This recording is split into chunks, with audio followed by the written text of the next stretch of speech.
how's it going? It's Xavier. And actually, I want to do just a quick overview on the MBUX system and along with the buttons that go with it. Hey, how's it going? It's Xavier. Hey, I actually wanted to give you a quick rundown on just the MBUX infotainment part of the car and also the buttons that go along with it on the steering wheel. So first, you have the home button. And let's say you go through different screens, and you're kind of quickly maybe checking out options and you want to quickly just go back. You hit the home button and it's going to take you back to the home screen, which is this one. The next button is the icons. You can kind of see move stuff around, and that's how you kind of pick and select the options. For example, like let's say you're wanting to change radio stations or click on something. That's how you kind of move things around. The back button, that's similar to like let's say the home, but you're just going back a page versus just going back like to the main screen. It takes you back a page if you're like in the vehicle settings. Next is to activate the Hey Mercedes without saying Hey Mercedes, right? You just hit that and then you say the command that you want, like hey, change the radio station, change the ambient light, change the AC, all by voice command. The next button is the favorites, and that's like, let's say if you have a favorite radio station, it actually does a few things, but and I just did one for example. Let's say you want quick access to like the radio station because that's your favorite radio station and it'll be here. So I already set it up, but this is how you kind of do it. And you do that with some of the settings you have. Obviously you could do like media, but it just gives you quick access to maybe some of the apps that you like, let's say if you like the ambient lights and you like to change that all the time, you hit that, save it, and now it's there now. So now you just hit that button, favorites, and you quickly have access to the ambient light section. Next section is the volume controls. That's the up and down. Also works like a mute button. And then this next section is where once you have your phone set up, obviously the top one is to answer the phone call, bottom buttons to reject or hang up.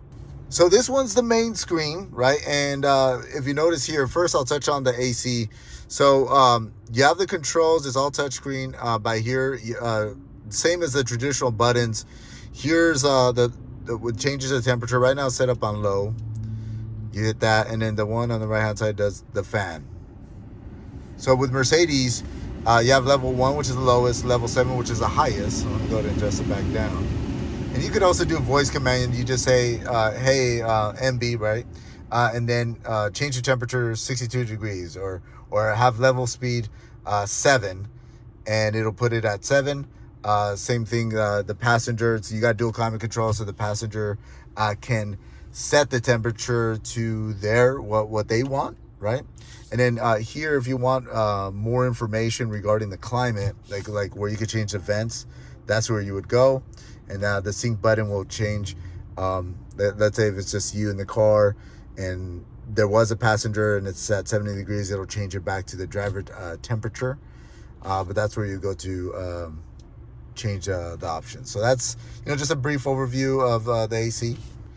And so real quick, the buttons just down here, that changes the mode of the car. Obviously you have the off-road function here. You have the eco, which saves a little bit on gas. And then you have the comfort, which it automatically starts there, and then sport, and then individual.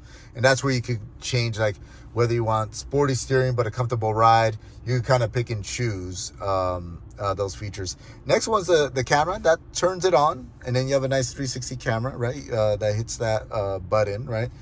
You also have the park assist feature with that button, and that's where it starts scanning for available parking, either regular perpendicular parking or parallel parking, right? Next light here is the hazard lights. And then here's the fingerprint section. That's, again, if you have multiple drivers, you want to keep your personal favorites and your driver information, private. You could go ahead and set that up. I find if it's just you or just a family, there's no real need for it, but you can go ahead and do so. And then you have the power button. If you don't like the screen to be on, you want it off, it gives you the option to turn off the screen. Maybe at night, that comes in handy as well. And then same thing, like just the radio controls for the volume. You have the radio controls for the volume here, and then that's the mute button for it.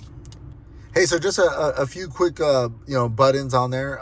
So Mercedes will have a few quick settings for you. You have access to the radio through this section, and you could actually click on it for the scanner. Up here on this top section, you have sort of like a quick go-to, like if you are, like a previous place you went to or gas stations near you. Over here in the top, that's where you kind of put a little more specific addresses on there. So it can navigate you to the right address. Again, this home button allows you to kind of go back to that screen. Here you have the Bluetooth settings where if you want to connect the phone, you just quickly go there and that'll connect that device. And then zero layers allows you to, and I would play with it just to go through the prompts and maybe select different looks and information that's actually displayed on it.